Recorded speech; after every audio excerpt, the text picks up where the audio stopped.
जो विद्यार्थी मित्रों धोरण 11 चैप्टर नंबर 3 तत्वों वर्गीकरण और गुणधर्मों में आवर्तिता एमां आपणे छेल्ले लेक्चर नंबर 2 में आपणा पेम्पलेटनो प्रश्न 3 जे पहला लेक्चर में अधूरो हतो ए पूरो कर्यो। हवे आज प्रश्न नंबर 4 थी आगळ वधीशुं। तो प्रश्न नंबर 4 नुं बंधारण आ रीतनुं छे। प्रश्न नंबर 4 नुं बंधारण आ रीतनुं छे।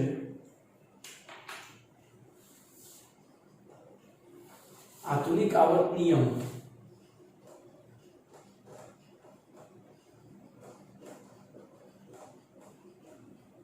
अने आधुनिक आवर्त कोष्टक की रचना समझाओ।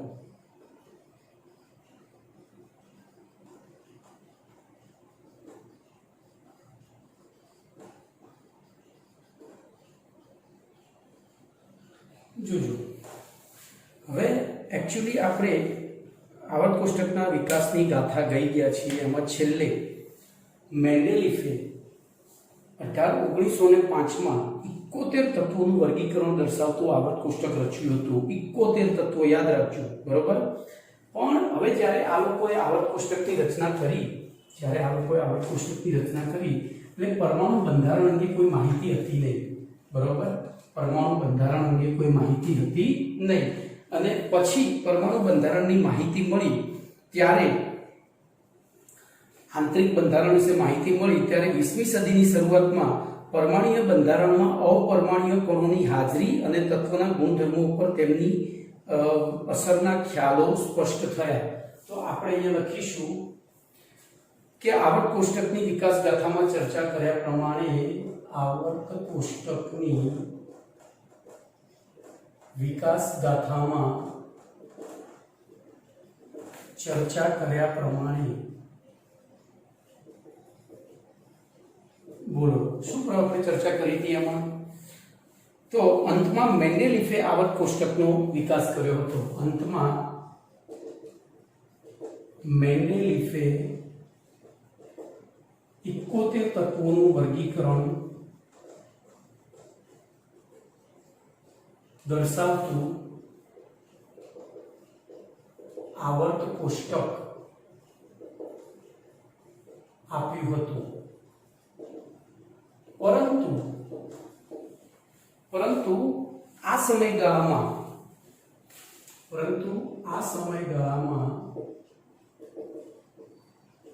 वैज्ञानिको पासे परमाणुना बंधारणनी विषय कोई माहिती हती नहीं।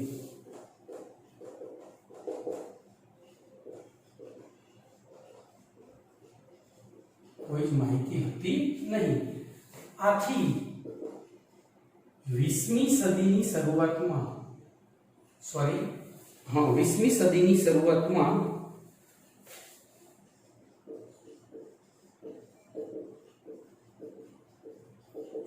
परमाणु બંધારણ અંગે माहिती प्राप्त थई।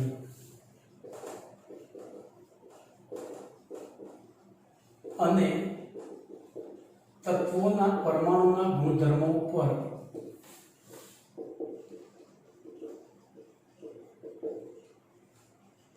परमाणुीय कणोनी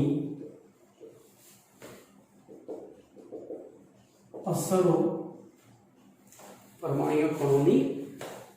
पुरवार करवामां आवी।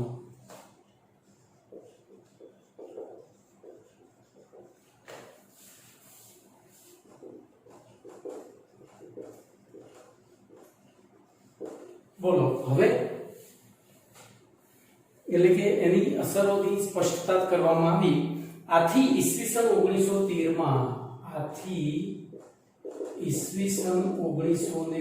માં બરોબર હેનરી મોઝલે નામના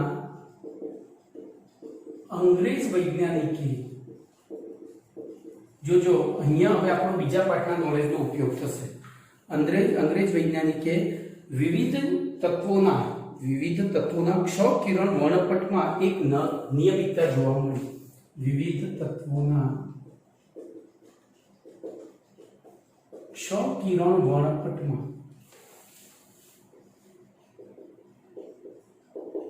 એક નિયમિતતા નોંધી.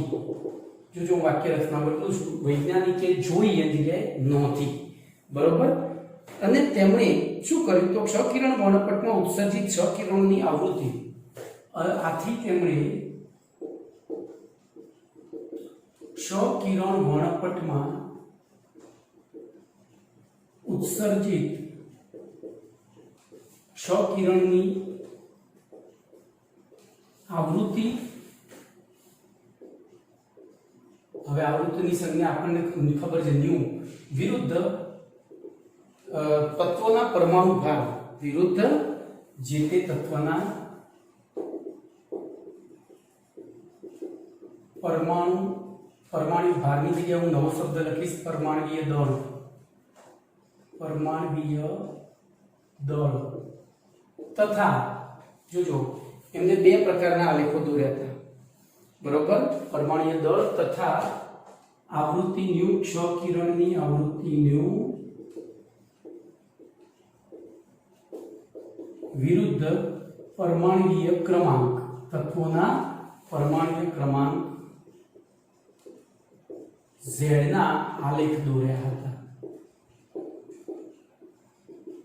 હવે જો આ આલેખમાં શું થયું તો અહીં ન્યુ વિરુદ્ધ, હવે પરમાણુય દળ એટલે AW લખાય, બરોબર. તો ન્યુ વિરુદ્ધ AW નો આલેખ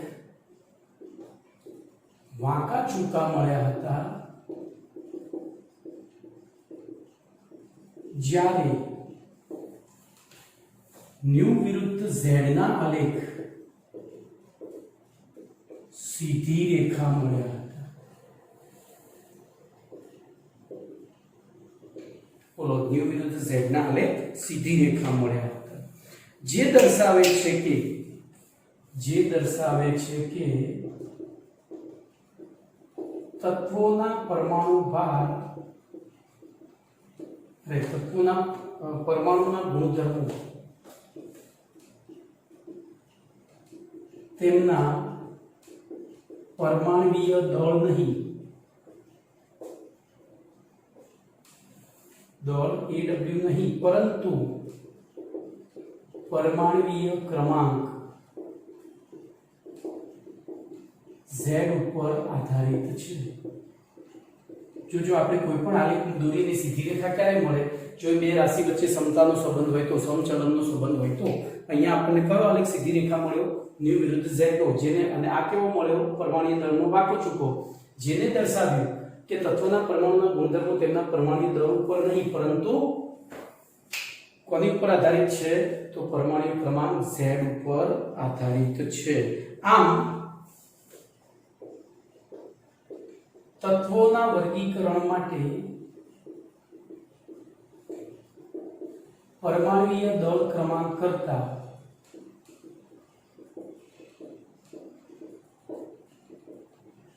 પરમાણુય ક્રમાંક Z વધુ આધારભૂત પરિબળ છે, વધુ આધારભૂત પરિબળ છે. એટલે કે Z એ પાયાનો ગુણધર્મ છે. હવે જોજો ભાઈ, હું એક્ઝેક્ટ ચોપડીના શબ્દો તો નહીં લખી શકું, કારણ કે I do not joking, you can understood, you can નીચે ઉભા રહેવું, અન્ડરસ્ટેન્ડ એટલે નીચે ઉભા રહેવું. તો આથી જોજો, હવે પરિબળ છે, આથી હેનરી મોઝલે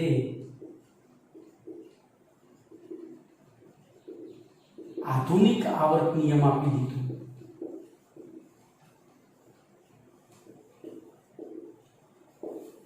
શું આવર્ત નિયમ આપ્યો? એમને આધુનિક આવર્ત નિયમ આપ્યો. એમાં એમણે કશું કર્યું નહીં. જે જૂનો મેન્ડેલિફનો આવર્ત નિયમ હતો એમાં એક જ સુધારો કર્યો. પરમાણુય દળની જગ્યાએ એમને શું લઈ લીધું? અહીંયા દળ ક્રમાંક, દળ લખવાનું લઈ ગયું છે.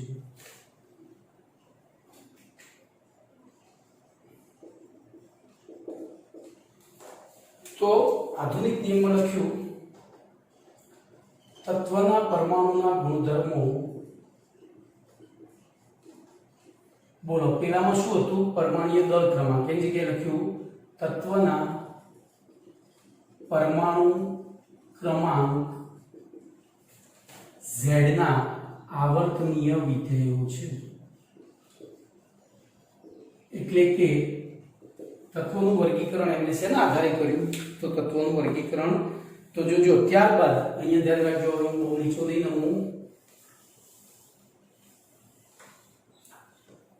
તો ત્યારબાદ આધુનિક આવર્ત નિયમના આધારે તત્વોની ઇલેક્ટ્રોન રચના, તત્વોની સંયોજકતા, તત્વોની રાસાયણિક પ્રક્રિયાઓ વગેરે જેવી બાબતોને ધ્યાનમાં રાખી ત્યારબાદ હેનરી મોઝલેએ તત્વોનો આધુનિક આવર્ત નિયમ,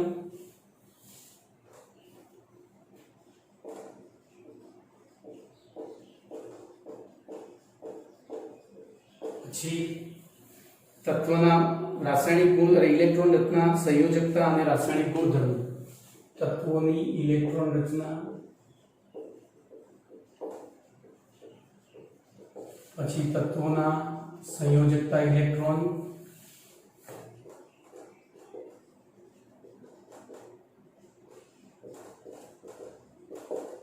અને તત્વોના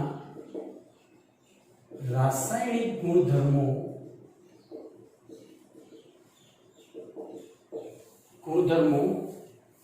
વગેરે જેવી બાબતોને ધ્યાનમાં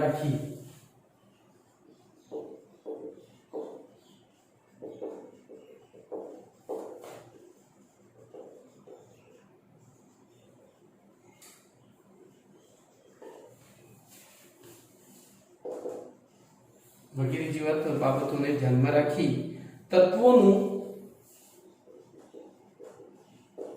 મહત્તમ સંપૂર્ણતાવાળું વર્ગીકરણ દર્શાવતું આધુનિક આવર્ત કોષ્ટક રજૂ કર્યું હતું. ટૂંકમાં 1800ની સાલમાં સૌપ્રથમ બોલો કોણે પ્રયોગ કર્યો હતો?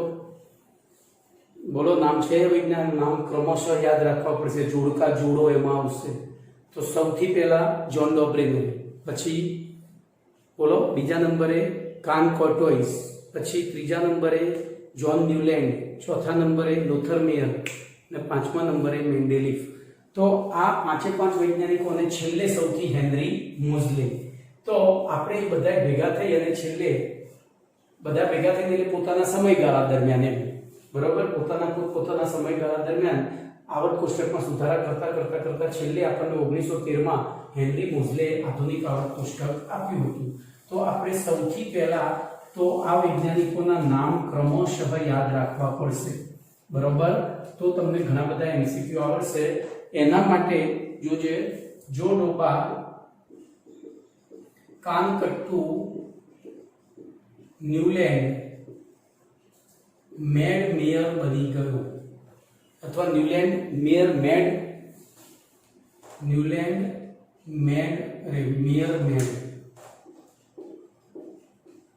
મેડ મોજીલો છે. બરોબર, જો ડોબા કાનકટ્ટુ ન્યુલેન્ડ. જો ડોબા એટલે જ્હોન ડોબ્રેનરી, પછી કાનકટ્ટુ એટલે કાન કોર્ટોઇસ, ન્યુલેન્ડ તો જ્હોન ન્યુલેન્ડ, પછી લોથર મેયર, પછી મેડ એટલે મેન્ડેલિફ, અને મોઝીલો એટલે હેનરી મોઝલે. બોલો, આમને શરૂ કર્યું 1829માં. કયો નિયમ આપ્યો તો? ત્રિપુટીનો નિયમ.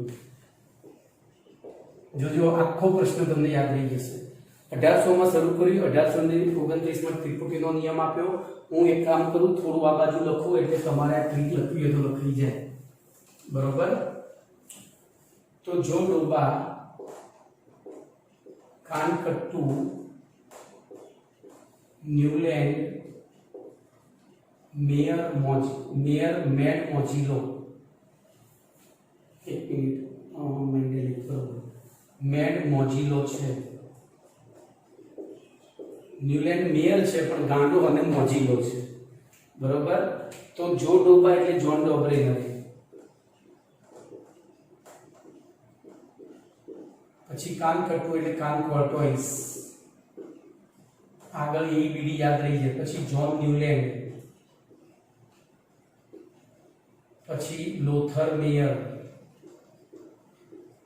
પછી મેન્ડેલિફ,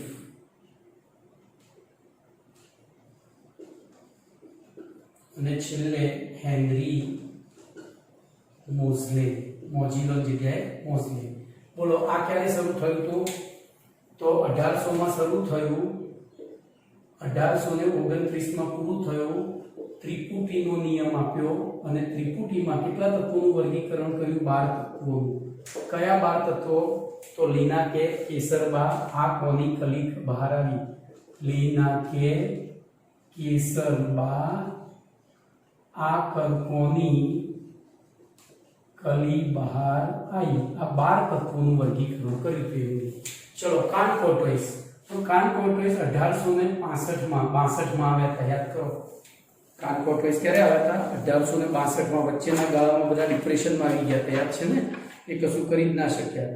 તો 1865 માં આવ્યા અને એમને કયો નિયમ આપ્યો? તો સપ્તકનો નિયમ. બોલો સપ્તકના નિયમ પછી એ શું સમજાવી શક્યા હતા? તો કેટલાક તત્વોની ઓક્સાઇડની તત્વયુગ્મિતિ, કેટલાક તત્વોના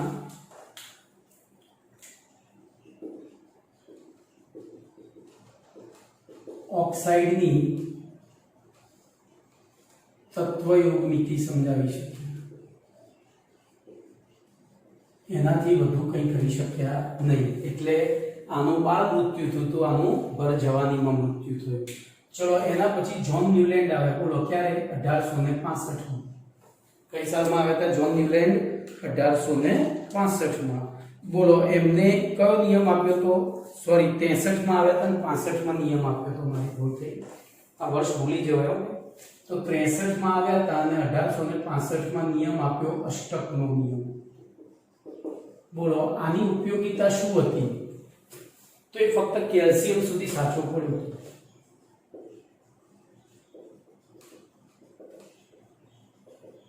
એમનું વર્ગીકરણ ક્યાં સુધી સાચું પડ્યું? તો કેલ્શિયમ સુધી. આગળ સાચું પડ્યું ન હતું. ચલો લોથર મેયર અને બંને જણા કયા વર્ષમાં આવ્યા હતા? 1869 માં. 1869. પણ લોથર મેયર પહેલા, તેમના પહેલા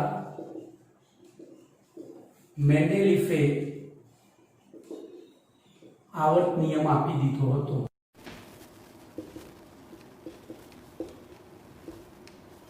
આથી આવર્ત કોષ્ટક બંનેનું સરખું જ હતું, પણ તેમ છતાંય કોનું ગણાવ્યું? મેન્ડેલિફનું. મેન્ડેલિફે બોલો 1869 માં એ આવ્યા ખરા, બરોબર, પણ એમને 1868 માં, જોજો આમને 68 માં વર્ગીકરણ, અહીંયા 68 લખજો, અહીંયા 68 લખો, આ 69 માં.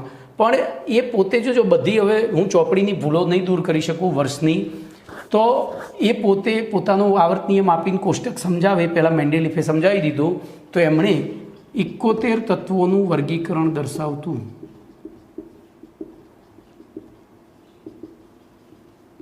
આવર્ત કોષ્ટક રચ્યું. ત્યારબાદ 1913 માં બોલો કયો નિયમ આપ્યો? આધુનિક આવર્ત નિયમ. અહીંયા મારે એક વસ્તુ લખવાની રહી ગઈ. અહીંયા શું લખશો? મેન્ડેલિફનો આવર્ત નિયમ.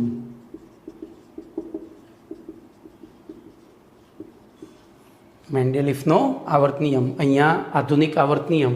અને એમણે 114 તત્વોનું વર્ગીકરણ દર્શાવતું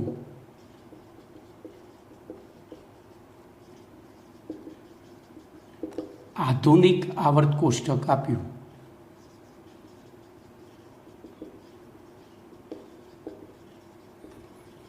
તો તમે જે પ્રશ્ન ભણ્યા, આ 5 મુદ્દા, 2 પ્રશ્ન ભેગા થઈ ગયા, ત્રીજો અને ચોથો 2, અહીંયા સુધી ત્રીજો અને આ ચોથો, આ આખો ત્રીજો. તો એમાં મુખ્ય મુદ્દા આટલા છે. બોલો સપ્તકનો નિયમ, સપ્તક ત્રિપુટી એટલે 3ને પરમાણુ ભારના ચડતા ક્રમમાં ગોઠવવામાં આવે તો તેમાં દરેક બીજા તત્વનો એટલે કે વચ્ચેના તત્વનો પરમાણુ ભાર તેના પહેલા અને ત્રીજા તત્વના પરમાણુ ભારના સરેરાશ મૂલ્ય જેટલો હોય છે. પછી પરમાણુ ભારના ચડતા ક્રમમાં ગોઠવવામાં આવે તો દરેક તત્વથી 7મા ક્રમે આવેલા તત્વના ગુણધર્મોમાં સામ્યતા જોવા મળે છે. એના 8મા તત્વએ ગુણધર્મોમાં સામ્યતા જોવા મળે છે. પછી અહીંયા તો કંઈ આવતું નથી. મેન્ડેલિફમાં તો આપણે ખાલી આનું કેમ અસ્વીકાર્ય થયું ને મેં તમને શીખવાડ્યું તે પ્રમાણે લખી દેવાનું છે, બરાબર. અને પછી લોથરમેયરનું મેન્ડેલિફની બધી ચર્ચા કરવાની કે એમનું કેમ સ્વીકાર્ય થયું. એમનું કેમ સ્વીકાર્ય થયું તો પેલું ઇન્ડિયમ છે, પોટેશિયમ છે, આ બધાના ઉદાહરણો આપી પછી પેલી 2 અજ્ઞાત જગ્યાઓ હતી તો એ પૂરી કરી. એકા એલ્યુમિનિયમ ને એકા સિલિકોન, એ બધી ચર્ચા કરવાની. છેલ્લે હેનરી મોઝલે 19મી સદી એટલે 20મી સદીની શરૂઆતમાં સંશોધનો કર્યા તો એ વખતે પરમાણુય બંધારણ વિશે માહિતી મળી ગઈ હતી. તો એણે શું કર્યું, વિવિધ તત્વો માટે ક્ષ-કિરણ વર્ણપટ દોર્યા, વર્ણપટને પ્રયોગો કર્યા અને એ વર્ણપટમાં તત્વના એટલે કે ક્ષ-કિરણની આવૃત્તિ વિરુદ્ધ તત્વના પરમાણુય દળ ક્રમાંક AW અને પરમાણુય ક્રમાંક ઝેડના આલેખો દોર્યા. તેમાંથી દળ ક્રમાંકના આલેખો વાંકા ચૂકા, જ્યારે ઝેડવાળા આલેખો સીધી રેખા, એના ઉપરથી એને અનુમાન કર્યું કે તત્વના ગુણધર્મો તેના પરમાણુય ભાર ઉપર નહીં પરંતુ પરમાણુય ક્રમાંક ઉપર આધારિત હોવા જોઈએ.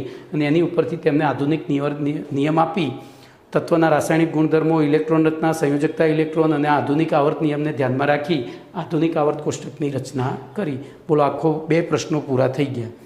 હવે આગળનો પ્રશ્ન ચલાવતા પહેલાં હું તમને આવર્ત કોષ્ટક યાદ રાખવાની ટ્રીક આપી દઈશ.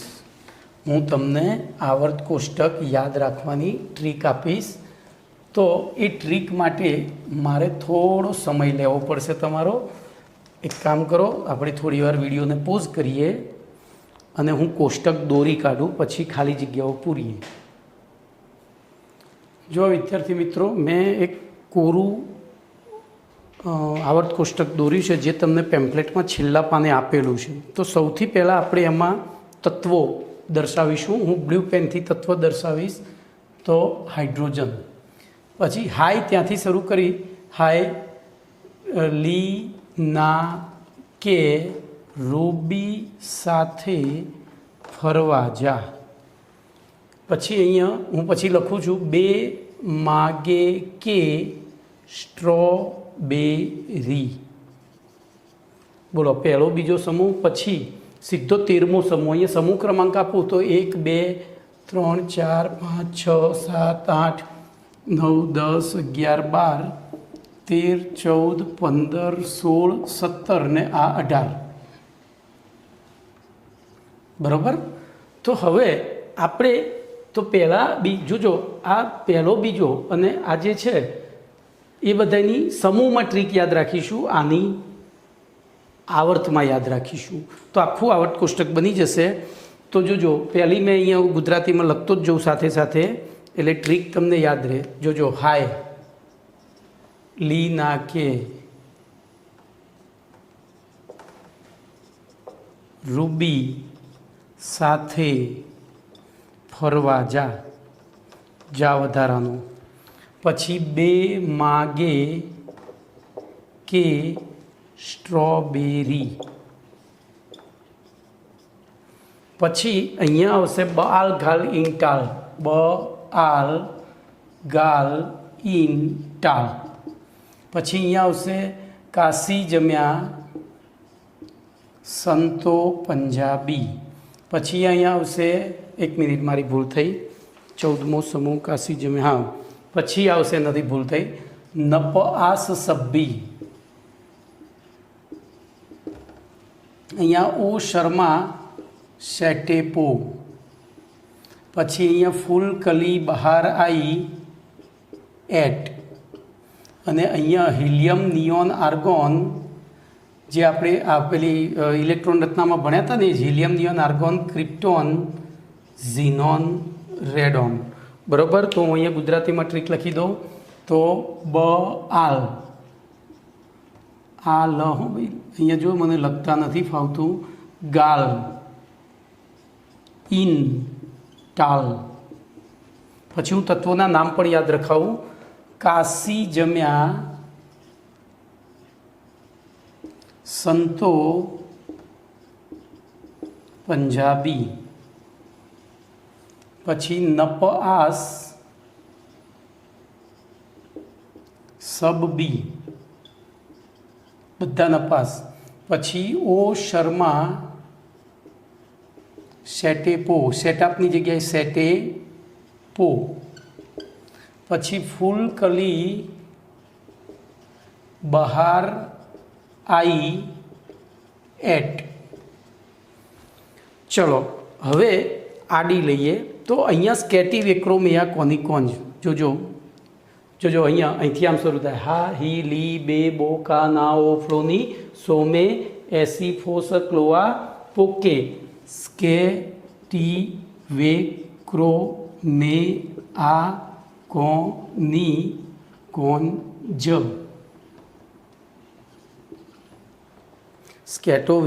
स्केटिवेक्रोमिया कोनिकोन्ज। तो हवे आपणे गुजराती में लखी दीए स्केटिवेक्रोमिया कोनिकोन्ज। एवी रीते बोलो एनी नीचे आवशे यार जरा नो बॉल में टेक्निक थी रम राइट पेड आगळ काढ। जो यार जरा नो बॉल में टेक्निक थी वधारानु रम राइट पेड आगळ काढ काढ ने काढ। चलो एना पछी ला हफ्ता वगर रहेशो ईश्वर पटेल। तो ला हफ्ता वगर रहेशो ईश्वर पटेल सोनू मूको। लॉकडाउन में पैसा पती गया है, सोनू घर में पड़ू तो हफ्ता भरवाना रही जाता था एटले एना भाईबंधे सलाह आपी ल्या हफ्ता वगर रहेशो। जो मैं अँ सो जाणी जोईने खोटू कर्युं हतुं कारण के मारे तमने शीखवाडवानुं। अहींया सो में मैं राउंड शा माटे कर्यो तो आपणे एनी संज्ञा OS लखवानी छे। संज्ञा शुं लखवानी छे OS। रहेशो ईश्वर पटेल सोनू मूको। पछी छेल्लो आवर्त तो एक रोप थी डब्बी सुगर भरी हसता मोटे डसी गयो रंगे चढ़्यो।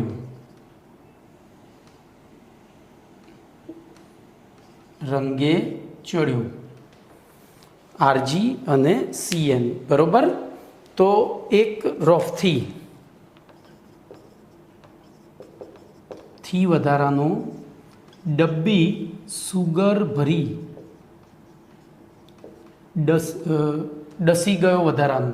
अहींया मारे नीचे लखवू पड़शे भरी डसी गयो आ वधारानुं छे। हसता सॉरी ना भरी हसता मोटे डसी गयो हवे आवशे, भूल थई।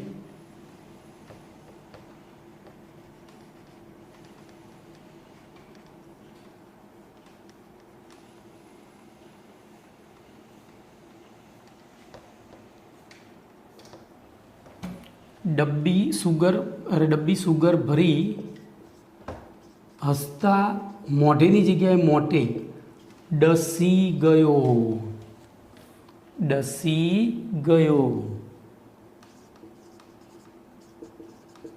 रंगे चढ़्यो।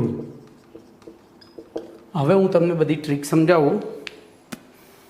जो आपणे कोईपण स्कूल में पहलो दिवस जईए बरोबर, आपणे नवी स्कूल में गया होईए એટલે પહેલા દિવસે તો આપણી કોઈ બહેનપણી ભાઈબંધ હોય નહીં એટલે એકબીજા સાથે હાય હેલો જ કરીએ। તો હાય લીના કે રૂબી સાથે ફરવા જા એટલે હાય હેલો કર્યું। પહેલા દિવસે ભાઈબંધો બને બહેનપણીઓ બને, પછી બીજા દિવસે આપણે જઈએ ને એટલે પેન ને રબરની આપલે ચાલુ થાય।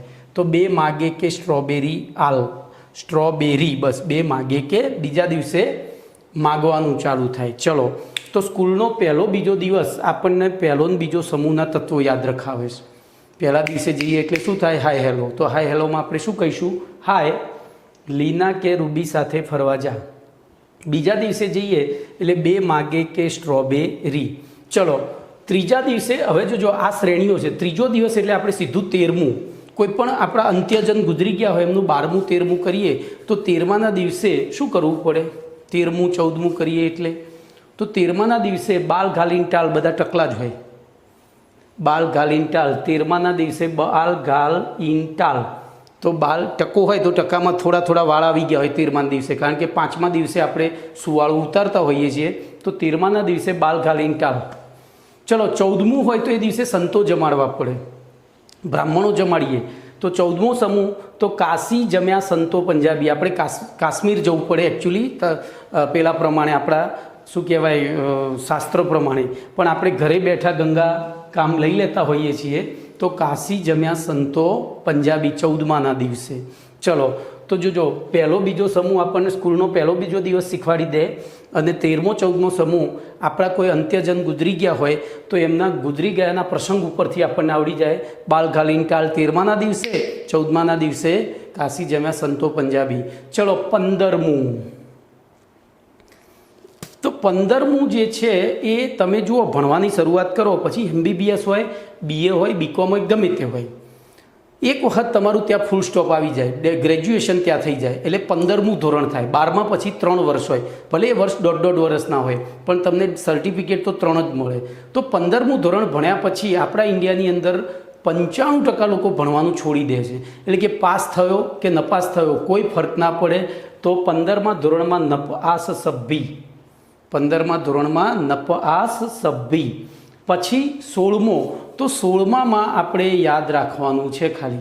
16મામાં આપણને કોઈ હેરાન કરતું હોય તો આપણે એને શું કહીએ? ઓ શર્મા. શર્મા કરીને કોઈ હોય આપણો મિત્ર કે બેનપણી, તો એ આપણને હેરાન કરતી આપણે કહીએ ઓ શર્મા સેટેપો. તો 16મામાં સેટઅપ, 16મામાં સેટઅપ કહી દેવાનું. કોને? તો શર્માને. કેવી રીતે? ઓ શર્મા સેટેપો. ચલો 17. હવે જોજો વાલી મિત્રો અને વિદ્યાર્થી મિત્રો, મારી મજબૂરી છે કે અમુક મારે એવા શબ્દોનું પ્રયોજન પણ કરવું પડે કે જેથી કરીને તમે સરળતાથી શીખી શકો. તો ન છૂટકે બનાવેલી આ ટ્રીક છે જેથી કરીને આપણા 5 માર્ક્સ વધે.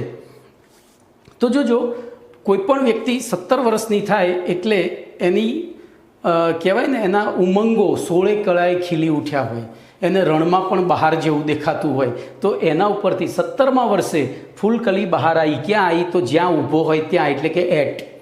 એને ગટરમાં ઊભો કરો ને તો બીજું કંઈ ના દેખાય એને બધું. તો આ એક મારી મજબૂરી છે, પણ સાચી વસ્તુ છે એટલે મારે શીખવાડવી પડે. અને 18મો સમૂહ આપણે યાદ રાખવાનો નથી, ઓટોમેટિક યાદ રહી જાય. કઈ પેલી ટ્રીકમાં? Helium, neon, argon, krypton, xenon, radon.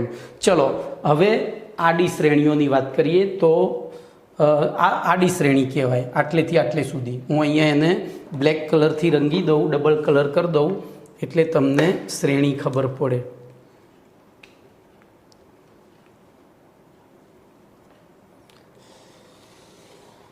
બરોબર, એ આટલેથી આટલે સુધી શું ગણાય? શ્રેણીઓ ગણાય છે. એનો જોજો, આ અભ્યાસ જ આપણે એ રીતે કરવાનો છે.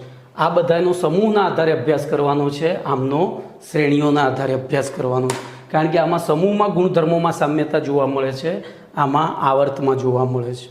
બરાબર. તો હવે જો 13મો, આ જે પહેલી શ્રેણી છે એને યાદ રાખવા માટે કોઈ શબ્દોનો પ્રાસ નથી. સ્કેટી, વેક્રો, મેયા, કોનિકોન્જ 10 વાર લખશો એટલે યાદ રહી જશે.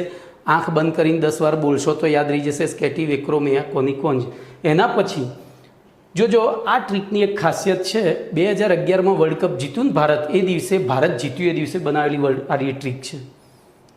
મેચ જોતાં જોતાં મારા મગજમાં આવ્યું કે ભાઈ ટેકનિકથી આપણે રમીએ, નો બોલમાં પેડ આગળ લાવીએ તો ઓલ આઉટ તો થવાના નથી, અને પેડથી જ બોલને બહાર મોકલી દઈએ, બરાબર, તો કેચે નથી થવાનું અને સીધો સાઈડમાંથી ચોકડી જઈ શકે.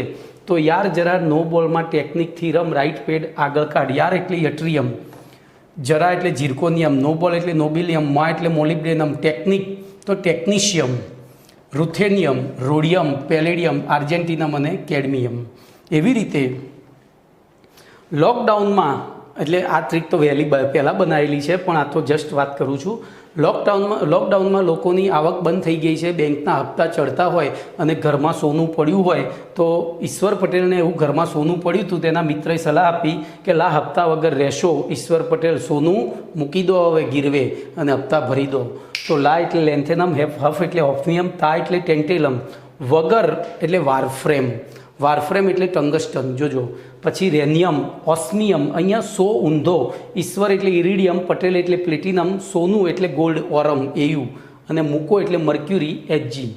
પછી એક ભાઈને જોરદાર ડાયાબિટીસ હતો 500+, બરાબર, અને એમને શરત લગાવી કોઈની સાથે કે હું ડબ્બી ભરીને સુગર એટલે કે ખાંડ ખાઈ જાઉં. તો શરતમાં હવે બધા ગમે તે કરતા હોય છે, તો એક રોફથી એટલે કે રોફપૂર્વક ડબ્બી સુગર ભરી હસતા મોઢે ડસી ગયો. પહેલાં તો ખાઈ ગયો, શુદ્ધ મહેસાણાની ભાષામાં ડસી લેવું એટલે ખાઈ જવું, બરાબર. તો આપણે બહુ ના ખાતા હોય ને તો મમ્મી પછી અકળાય, ટાઈમ થાય ના ખાઈએ તો અકળાય, ડસી લઈને હવે હું લોહી પીતો રહ્યો. તો એવી રીતે અહીંયા પણ એક રોપથી ડબ્બી સુગર ભરી હસતા મોઢે ડસી ગયો. હવે હતો ડાયાબિટીસનો પેશન્ટ, અને સુગર ખાઈ ગયો હોય તો ડાયાબિટીસ વધી જાય. ડાયાબિટીસ વધે ને એટલે શરીરમાં કંપન ચડે, બરાબર, આમ વાઇબ્રેશન આવે.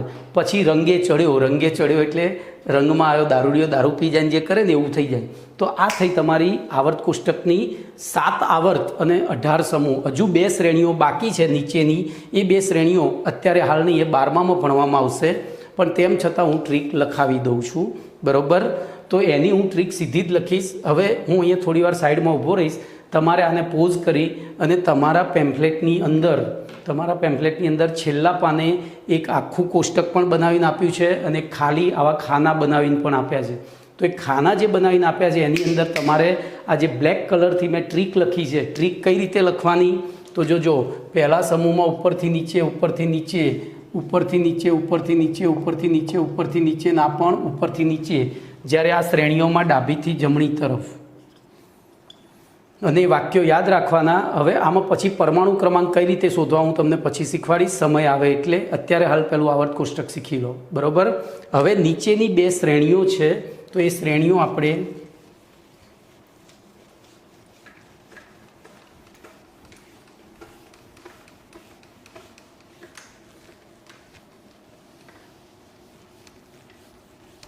જોઈએ.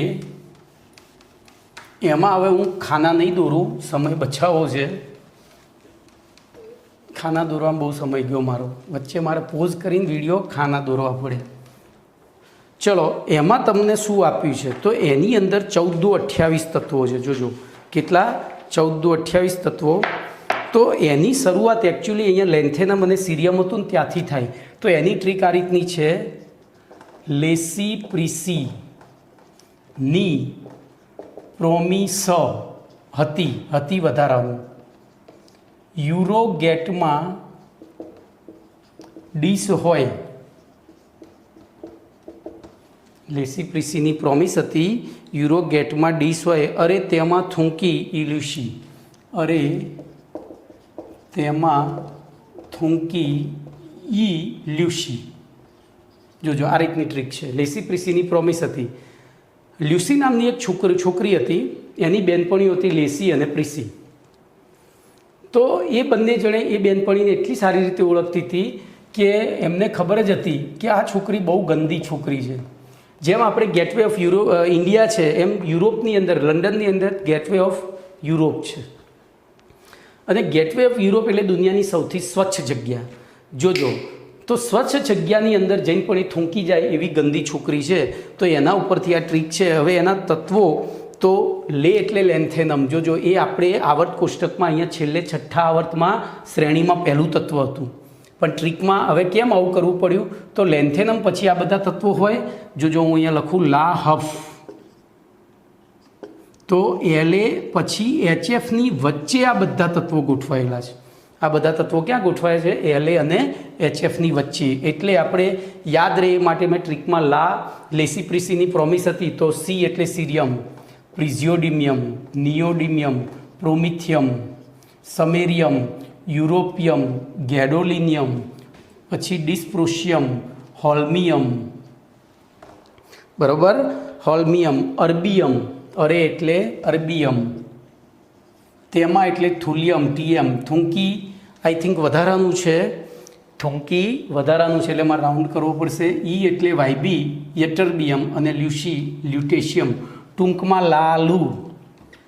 આ શ્રેણી શરૂ થાય લાથી અને છેલ્લે લૂથી પૂરી થાય એટલે લાલુ. એના પછી બીજી શ્રેણી છે એક થપ્પા. જોજો, એમાં પણ એક રોફથી આપણે જે લખતા હતા તો અહીંયા વચ્ચે આ શ્રેણી આવેલી છે. એટલે હું શરૂ કરીશ એક રોફથી એક થપ્પા તમારો નેપચ્યુન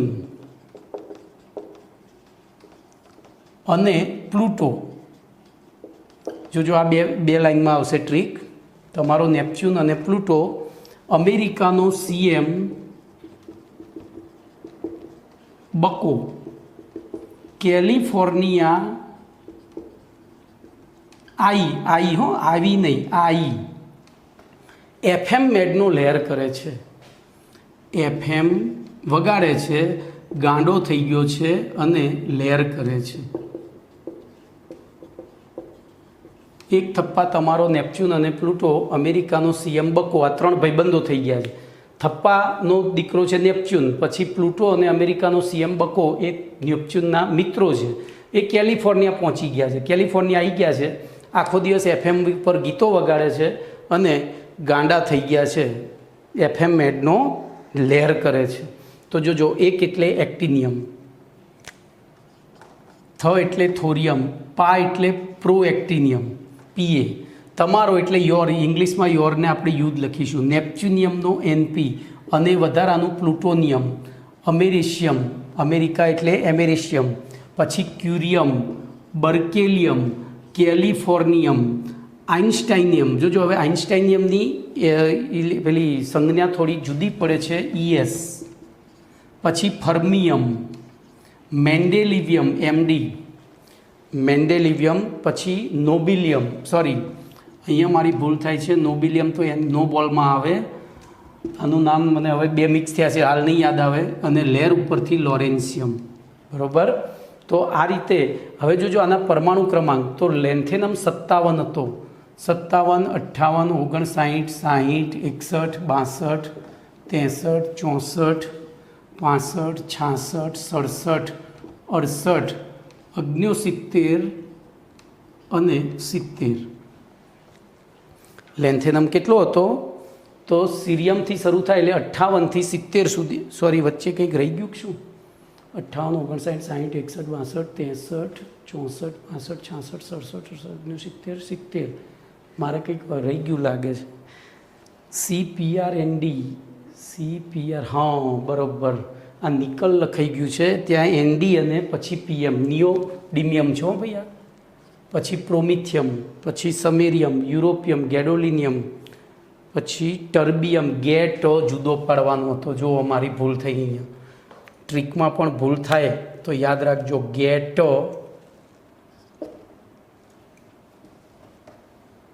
અને માં વધારાનો. તો આપણે આ ત્રણેય જુદું પાડી દઈએ અને નંબર ફરીથી આપી દઈએ.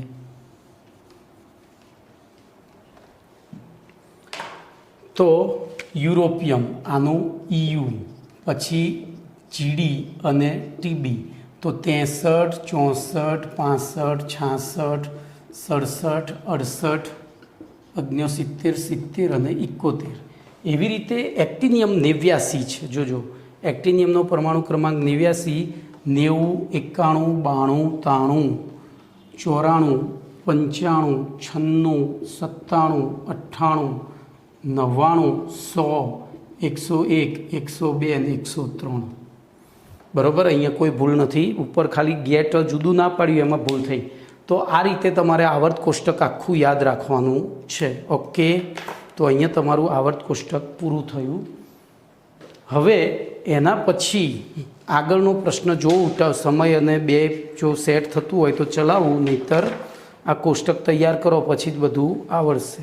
તો એક કામ કરો ને, કોષ્ટક તૈયાર કરીએ ને પછી જ કરીએ, એ પછી 5મો પ્રશ્ન એને જાતે આવડી જશે. 5મો પ્રશ્ન એ કોષ્ટક તૈયાર કર્યા પછી એને જાતે આવડી જશે. ઓકે, તો અહીંયા સુધી રાખીએ છીએ.